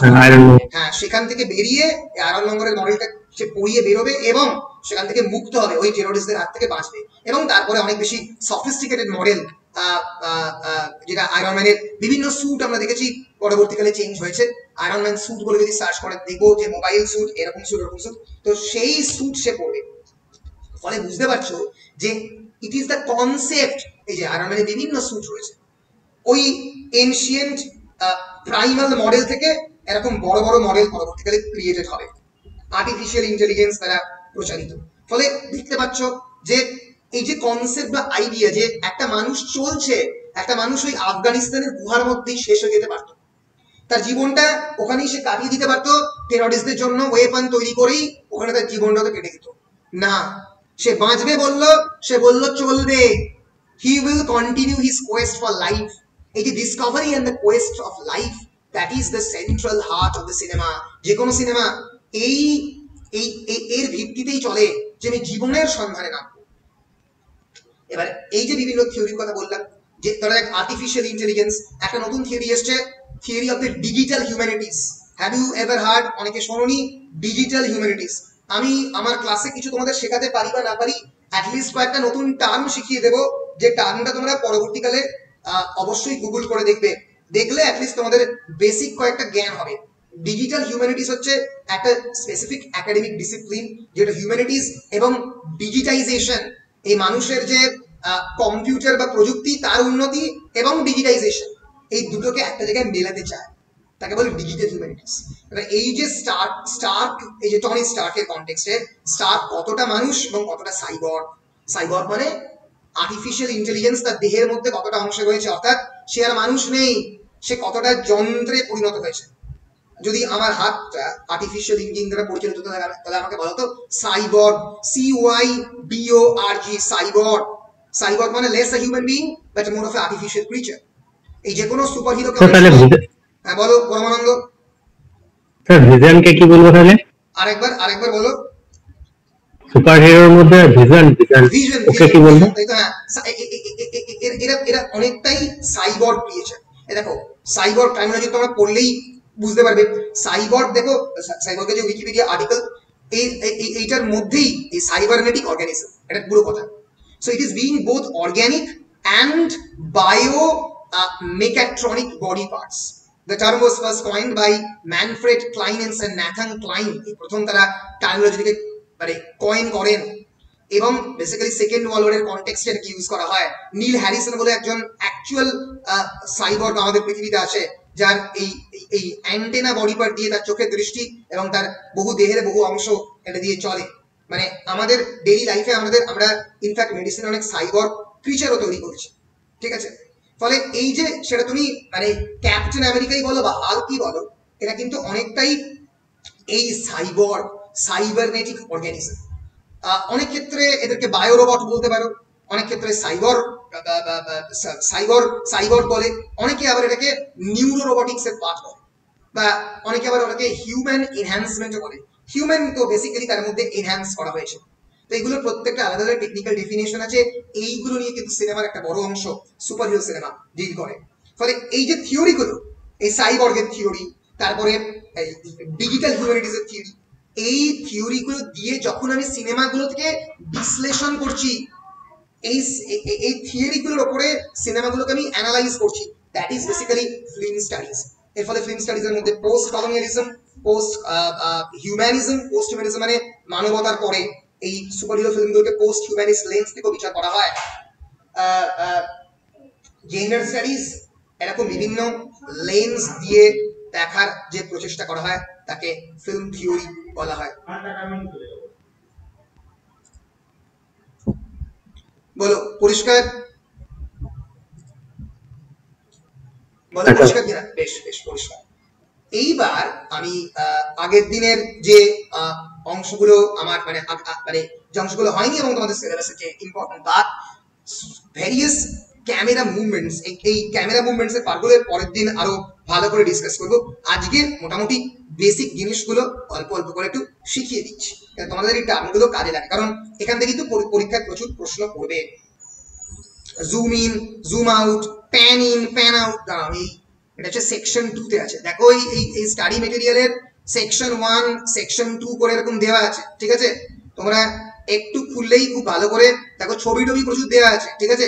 একটু ভালো করে স্টাডি মেটেরিয়ালটা দেখলে কিন্তু অনেক কিছু জানতে পারবে। এই যে ক্যামেরা মুভমেন্ট, ক্যামেরা অ্যাঙ্গেল, এই যে এটা হচ্ছে সিনেমাটোগ্রাফিক টেকনিক। আচ্ছা, প্রথমেই আগে জিজ্ঞেস বলি, সেটা হচ্ছে হোয়াট ইজ সিনেমাটোগ্রাফি। তোমরা যে কোনো শ্রীজিৎ মুখার্জি বা কোনো সিনেমা দেখলেই দেখবে যে ডিওপি বলে থাকে। ডিওপি মানে হলো কেউ DOP, director of photography. Right, director of photography. That's a very important part of the cinema making. DOP ছাড়া কিন্তু সিনেমা হয় না। Samik Haldar DOP, director of photography, যে তার লেন্সের থ্রু দিয়ে কিন্তু পুরো সিনেমাটা ঘটে, সে আগে পুরো সিনেমাটাকে ভিজুয়ালাইজ করে না। এবার তার মধ্যে লোকেশন, যে ম্যানেজার সে লোকেশন ঠিক করে, যে কস্টিউম ডিজাইনার সে কস্টিউম ঠিক করে, ডিরেক্টর পুরো বিষয়টাকে ঠিক করে, কিন্তু DOP plays a very important part, a very important part. তো এই ডিওপি যে যিনি পুরো এই বিষয়টা দেখেন, তার এরিয়াটা হচ্ছে cinematography. What is cinematography? Cinematography is the art and craft of the authorship of the visual images for the cinema, extending from conception and pre-production through the post-production to the ultimate presentation of these images. Pre-production, post-production থেকে শুরু করে এই visual ইমেজেরি কেমন করে আমি সিনেমাটা দেখছি, conceive করছি, কেমন করে এই জিনিসটাকে কিভাবে আমি তাকাবার চেষ্টা করছি। আমি যখন কোনো একটা ইনস্টাগ্রামে ফটো দিই, তোমরা অনেকে তো দেখেছো, আমি অনেক ক্ষেত্রে অনেক সুরিয়াল ইমেজ ক্রিয়েট করার চেষ্টা করি। আমি কিন্তু আগে ভেবে নিই কেমন করে কনসেপ্টটা, এই কনসেপ্ট খুব important. In fact there is a term called concept art. In fact আমি যদি তোমাদের মডার্ন সিনেমার কথা বলি, আগে কিন্তু সিনেমাটাকে পুরোটাকে স্টোরি বোর্ড করে এঁকে নেওয়া হয়। আমি জাস্ট একবার দেখিয়ে দিচ্ছি, তোমরা হয়তো অনেকেই জানো না, কনসেপ্ট আর্ট। সত্যজিৎ রায় তার প্রত্যেকটা সিনেমা আগে থেকে এঁকে নিতেন, প্রত্যেকটা চরিত্র। দেবী সিনেমাতে শর্মিলা ঠাকুর হবে এমন একজন চরিত্র যাকে পুজো করবে তার শ্বশুর মশাই, তাকে দেবী বলে আরাধনা করবে, তাকে আর সংসারের বউ হিসেবে নেবেন না, তাকে পুজো করবেন, তাকে ভগবান করবেন। তো এই যে একটা 16 বছরের মেয়ের চোখে মুখের মধ্যে তার যে হরা, তার যে ভয়, সেটা সত্যজিৎ আগে থেকে এঁকে ফেলেছিল। এবার এই জিনিসটা কিন্তু মডার্ন সিনেমা কনটেক্সটে খুব ইম্পর্টেন্ট। এই this are the concept art. বিভিন্ন 3D অ্যানিমেশন ফটোশপে বা মায়াতে আঁকা হয়। ধরা যাক আমি একটা হরার সিনেমা বানাবো, তার আগে কিন্তু আমি একটা কনসেপ্ট আর্ট, কেমন করে কোথায় লোকেশনটা হবে, এটা পুরোটাই কম্পিউটারে আঁকা। This is concept art. আমি ধরা যাক কোনো একটা সিনেমার মানে পরের স্টেপটা কি হবে, এই যে this are the concept art. এই কোনো একটা কনসেপশনের উপর বেস করে আগে স্টোরি বোর্ডটাকে ক্রিয়েট করে নেওয়া। সত্যজিৎ রায়ের প্রত্যেকটা সিনেমার যে তোমরা পোস্টার যদি দেখো, ফর এক্সাম্পল আমি দেবী বলে সার্চ করছি, দেবী পোস্টার, বা মহানগরের পোস্টার যদি তোমরা দেখেছো, এই যে দেবী, একটা দিকে কালীর রূপ আর একটা দিকে সাধারণ নারী, এইটা কিন্তু এইটা ভেবে সত্যজিৎ কিন্তু অলরেডি ডিজাইন করে। দেখো দেখো দেবী যে লেখা, যে ফন্টটা, সেখানে কিন্তু একটা মন্দিরের স্টাইল আছে, দেবী, কারণ দেবী তো মন্দিরের মধ্যে থাকে। তো মানে that's the sheer talent of the Satyajit Ray. যদি তুমি মহানগর দেখো, মহানগর পোস্টার, এরকম মাধবী একজন অত্যন্ত মানে গ্রাম থেকে উঠে আসা মহিলা। প্রথমবার সত্যজিৎ যে জিনিসটাকে ইন্ট্রোডিউস করছে মাধবী, সেটা হচ্ছে এই লিপস্টিক।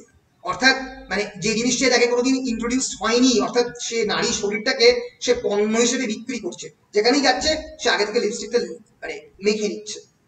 মহানগরের দেখো ফন্টটা দেখো, মহানগর, কি বুঝছো? এই যে হ লিখেছে, এর মধ্যে কিন্তু কলকাতার স্কাই স্ক্র্যাপার, যে বড় বড় বিল্ডিং গুলো, এই হয়ের আকারের মধ্যে কেন নিহিত রয়েছে। এই যে মহানগরের প্রথম পোস্টার, এই চারিদিকে ট্রাম লাইন, তার মধ্যে মহানগর। এই যে হ ন গ র, সত্যজিৎ নিজের হাতে ডিজাইন করা, তখন কিন্তু ফটোশপ বেরোয়নি, সত্যজিৎ নিজে হাতে এঁকেছেন। Absolutely brilliant. ফলে সিনেমার যে কনসেপশন, তার ভিজুয়ালাইজেশন, এই যে পুরো ভিশনটা, এটা হচ্ছে সিনেমাটোগ্রাফি। সত্যজিৎ সিনেমাটোগ্রাফার, সত্যজিৎ পরবর্তীকালে সৌমেন্দু রায়কে ব্যবহার করেছেন, তার আগে নিজেই সিনেমাটোগ্রাফি করতেন। মানে সত্যজিতের মতো তো ভালো সিনেমাটোগ্রাফার খুব কম লোক, নিজের সিনেমা নিজেই বানাতেন, সবকিছু নিজেই, আর্ট ডিরেক্টর নিজেই কস্টিউম ডিরেক্টর নিজেই, স্টোরি টেলার নিজের, সবকিছু, কাহিনী, চিত্রনাট্য, পরিচালনা সব সত্যজিৎ রায় নিজেই করছেন। এত ট্যালেন্টেড মানুষ ছিলেন। কোনোদিন সুযোগ হলে সত্যজিৎ রায়ের উপর একটা আলাদা ক্লাস নেব, অবশ্যই নেব, কিন্তু আমাদের তো একটা সিলেবাস শেষ করতে হবে, সিলেবাস শেষ করার বিষয় রয়েছে। ফলে এক সেকেন্ড, ইয়েস, ফলে সিনেমাটোগ্রাফি হচ্ছে is not a sub category of photography, rather photography is but one craft. Photography সিনেমাটোগ্রাফির একটা অংশ, এই সবকিছু সিনেমাটোগ্রাফির মধ্যে পড়ছে, ঠিক আছে? ফলে এই সিনেমাটোগ্রাফির মধ্যে সিনেমাটোগ্রাফারের ফিজিক্যাল টেকনিক তার ম্যানেজারিয়াল টেকনিক, ইমেজ টেকনিক পুরোটাই এর মধ্যে নিহিত।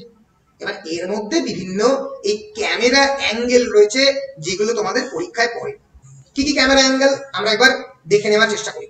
For example birds eye view. বলো বার্ডস আই ভিউ বলতে তোমাদের কি বোঝাচ্ছে, তোমাদের মনের মধ্যে কি আসছে? অনেকেই সিনেমা দেখেছো, একটু বলো। ইন্দ্রনীল বলো।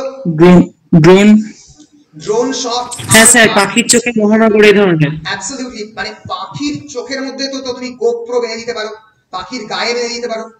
এছাড়া মানে আগেকার দিনে তো ড্রোন ছিল না, আগেকার দিনে বার্ডস আই ভিউ যখন নেওয়া হতো ওই ক্রেনের ওপরে, একদম ক্রেনের অনেক ওপরে ক্রেনটাকে তোলা হতো, তার উপর থেকে ওই বড় বড় ক্যামেরাগুলোকে বেঁধে ওপর দিকে নিয়ে যাওয়া হতো, তাকে বলা হতো বার্ডস আই ভিউ ফটোগ্রাফি।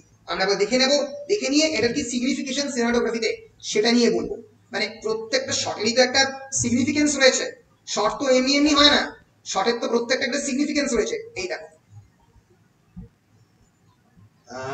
এটা তো দেখতে পাচ্ছ বার্ডস আই ভিউ। আমি সিনেমা সার্চ করছি,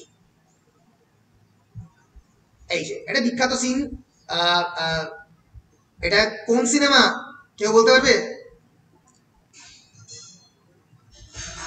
কেউ বলতে পারবে সিনেমাটার নাম? Eternal Sunshine of a spotless mind. সিনেমাটা যদি কেউ দেখে না থাকো, সিনেমাটা অবশ্যই দেখো। It's a brilliant cinema. It's a romantic tragedy, একটা কমেডি। মানুষের জীবনে যে যন্ত্রণা, তাদের যে ফিলিং, হিউম্যান মানুষের না বলা কথাগুলো যখন গলার কাছে দলা বাকিয়ে যায়, কষ্ট হয়, কিন্তু মানুষ বলতে পারে না, তাই নিয়ে একটা সিনেমা। দেখো এটা একটা বরফের ওপর, একটা বরফের নদী জমে গেছে, সেখানে কেট উইন্সলেট শুয়ে আছে, এবং আমার অন্যতম প্রিয় actor John Carrey, one of the greatest comedians perhaps, তিনি শুয়ে আছেন এখানে ফাটলটা সম্পর্কে ফাটল। এবং সেটা এই ড্রোন ভিউ দিয়ে বা বার্ডস আই ভিউ দিয়ে এই মানুষগুলো নদীর উপরে শুয়ে আছে। নদীর উপরে শুয়ে থাকা মানে একটা ফ্লুইড জিনিসের উপরে, ফ্লুইড স্ট্রাকচারের উপরে আমাদের সম্পর্ক যে কোনো সময় ভেঙে যেতে পারে, এবং তার মধ্যেই ফাটলটা, সম্পর্কের ফাটলকে নিয়ে করছে। সম্পর্কের শীতলতা, the coldness of the ice, বরফের উপরে। ফলে বার্ডস আই ভিউ তখনই দেখানো হয়, আইদার কোনো একটা অ্যাকশন সিনে দেখানো হয়, বা হিউম্যান রিলেশনশিপকে বোঝানোর জন্য যে তারা কতটা একে অপরের থেকে আলাদা বা আস্তে আস্তে এক হয়ে যাচ্ছে, সেইটা বোঝানোর জন্য ক্যামেরাটাকে আমি একদম প্যান করে ওপরের দিকে তুলে ফেললাম, শাই করে। খুব বাজে এক্সাম্পল দিচ্ছি, ফর এক্সাম্পল চাঁদের পাহাড় পার্ট 1 বলছি। অ্যাকচুয়ালি শুরু হচ্ছে ওই একটা ঈগল পাখি উড়ে যাচ্ছে, তোমরা দেখেছো ড্রোন শট দিয়ে। সমীক হালদার কিছু নাও, he is a absolutely brilliant DOP. হ্যাঁ, অ্যাবসলিউটলি ব্রিলিয়েন্ট ডিওপি।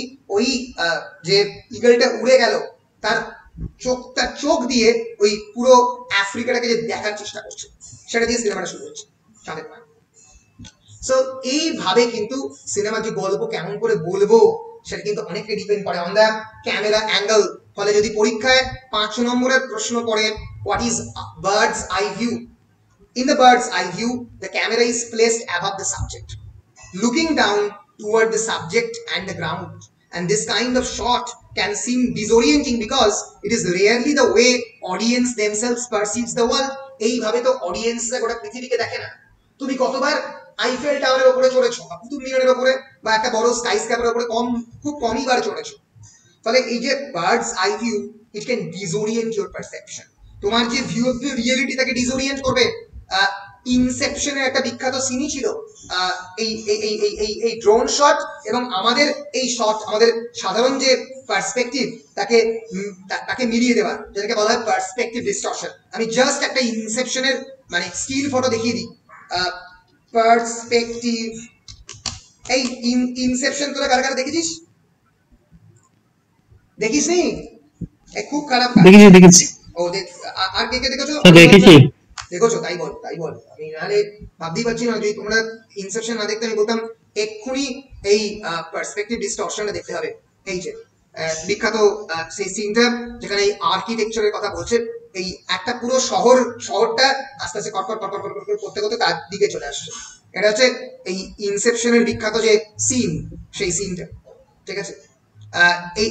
এই যে পার্সপেক্টিভ ডিস্টরশন, যখন এই স্কাই স্ক্র্যাপার বিল্ডিং গুলো আস্তে আস্তে একটা সার্কিউলার জায়গায় মোশন নিয়ে চলে আসছে, আমরা তো এগুলো ডেইলি লাইফে দেখতে অভ্যস্ত নই। ইনসেপশন হয়েছে এগুলো, এই মানে দুটো মানুষ একে অপরের সঙ্গে মারপিট করছে, মানে যখন পুরো হল ঘরটাই ঘুরছে, ফলে এটা এটা অনেকটা বার্ডস আই ভিউটাকে এবং পার্সপেক্টিভ ডিস্টরশনটাকে দুটো একটা জায়গায় আনছে, তাই না? ফটোশপে করা যায় পার্সপেক্টিভ ডিস্টরশন, আর ড্রোন শট নিয়ে আর এমনি শটটাকে একটা জায়গায় মিলিয়ে দেওয়া, ঠিক আছে, করা যায় পার্সপেক্টিভ ডিস্টরশন। ফলে এইটা এই যে মানে অডিয়েন্স যেটা দেখতে অভ্যস্ত নয় সেটা দেখাবার চেষ্টা করছে। And because of this, the directors often use the bird's eye view when they want to make some kind of dramatic comment on the character or a scene. যেমন একটা সিনের উপরে একটা নাটকীয় কথা বলবে। In Giles McKinnon's বিখ্যাত cinema Regeneration, an incredible bird's eye view shot of a World War I battlefield is used to open the movie. মানে মুভিটা ওপেনই হচ্ছে ফার্স্ট ওয়ার্ল্ড ওয়ারের একটা সিনেমা সিন দিয়ে, একদম bird's eye view. The effect of this shot is to suggest the madness of the war and the brutality it inflicts on the soldiers. আমি যদি যুদ্ধের ভয়াবহতা দেখাই, একজন সোলজারের উপরে আমার ক্যামেরা ফোকাস করলে তো হবে না, আমাকে তারা birds eye view drone view নিতে হবে, তাহলে বুঝবো কেমন করে যেটা যেটা বাহুবলীতে হয়েছে। একটা করে এই পাথর ছুঁড়লো, পাথরটা গিয়ে আকাশ থেকে গিয়ে পড়লো, 100 জন সোলজারকে মারলো। যদি তলায় ক্যামেরা থাকতো তাহলে কি ফোকাস করতে পারতো? পারতো না, ক্যামেরাটা উপরে আছে তাই পারছে। এই কেউ এসছে মা, কেউ এসছে, আচ্ছা। ফলে এইভাবে যখন সিনেমার মধ্যে আমি এই ধরনের ক্যামেরা টেকনিক ইউজ করছি, তখনই কিন্তু সিনেমাতে মানে সিনেমাটা কি জমছে এই অর্থে যে সিনেমার মধ্যে আমি এই টেকনিকগুলোর মধ্যে দিয়ে আমি অডিয়েন্সকে ইনভলভ করছি, এবং প্রত্যেকটা অ্যাঙ্গেলের কিন্তু একটা করে আলাদা মেসেজ রয়েছে অডিয়েন্সের প্রতি। এরকম নয় যে অডিয়েন্স এতটা না জেনেই দেখছে সিনেমাটা, কিন্তু যে মুহূর্তে তুমি একজন সচেতন অডিয়েন্সে পরিণত হবে, তাহলে আমি অনেক সিনেমা দেখেছি, ফলে আমি খানিকটা একটা কনসিয়াস অডিয়েন্সে পরিণত হয়েছি, তাই কিন্তু আমি এর প্রত্যেকটা মিনিং সিস্টেম আস্তে আস্তে বুঝতে পারি যে এই শটটা এখানে কেন দিল, ওখানে কেন দিল না। একই রকম ভাবে এই বার্ডস আই ভিউয়েরই আর একটা ছোট ভাই রয়েছে, তার নাম হচ্ছে হাই অ্যাঙ্গেল শট। অতটা উপর থেকে নয়, মোটামুটি উপর থেকে। Looking downwards tends to draw attention to the importance of the environment or the setting of a scene. একজন প্রেমিক প্রেমিকা হেঁটে যাচ্ছে একটা পার্কের মধ্যে দিয়ে, এখানে পার্কের যে সাইলেন্স সেটা যেন প্রেমিক প্রেমিকার সম্পর্কের মধ্যে ঢুকে পড়ছে, সেখানে হাই অ্যাঙ্গেল শট এনভায়রনমেন্ট বা সেটিংটাকে এক্সপোজ করছে। It also tend to make characters look small and are often used by directors to symbolically suggest the insignificance or the withering away. এই হাই অ্যাঙ্গেল শটের মধ্যে দিয়ে একটা ক্যারেক্টার প্রকৃতির কাছে কতটা insignificant, কতটা অপ্রয়োজনীয়, কতটা তাৎপর্যপূর্ণ নয় সেটা দেখাবার জন্য ব্যবহার করা হয়। যেমন ক্যারেক্টারটা আস্তে আস্তে প্রকৃতির মধ্যে মিশে যাচ্ছে।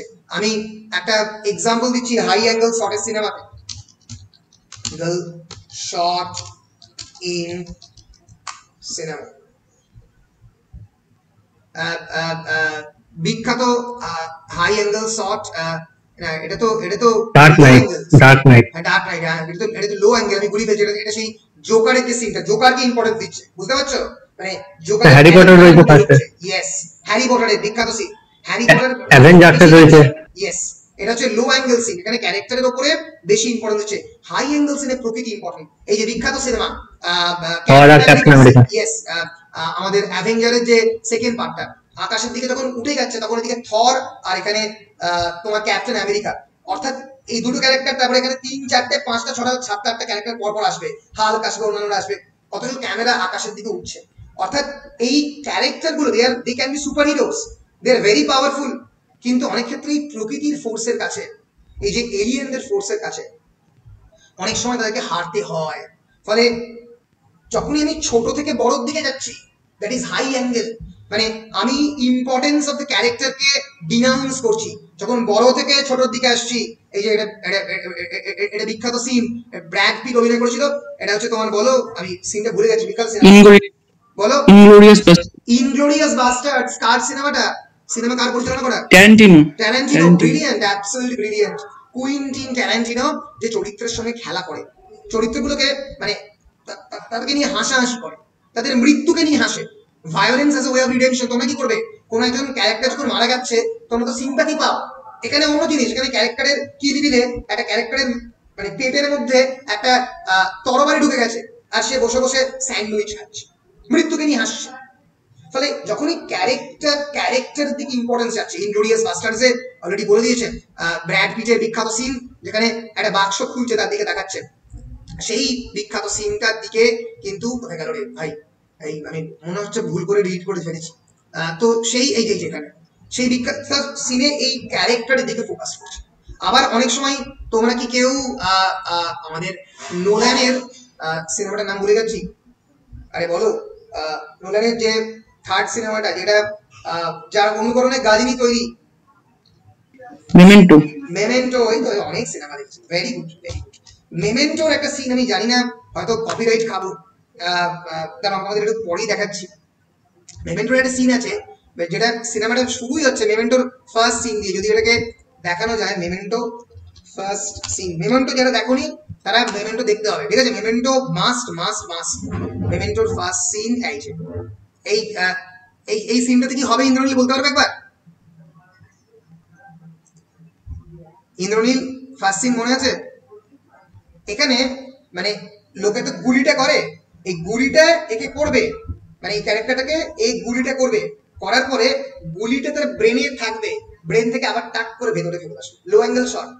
মানে গুলিটা ক্যামেরা থেকে মানে এই এই এই পিস্তল থেকে যাচ্ছে, গিয়ে ব্রেনের মধ্যে ঢুকছে, আবার ফেরত আসছে। তার মানেটা কি?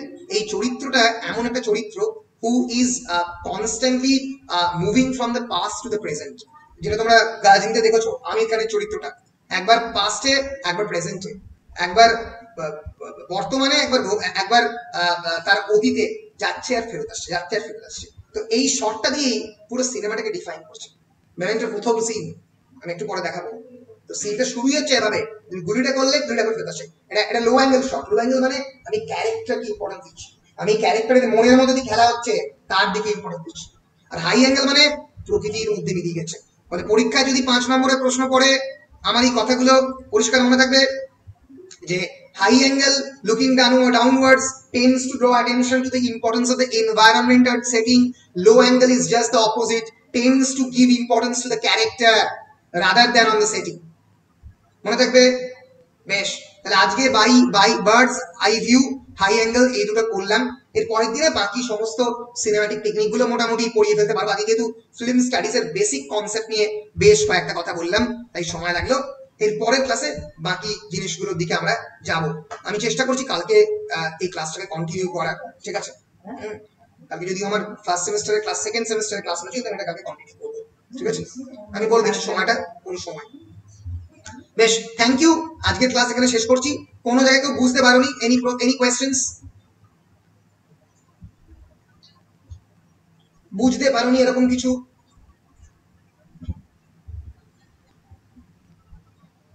সবাই বুঝতে পেরেছো? বলো।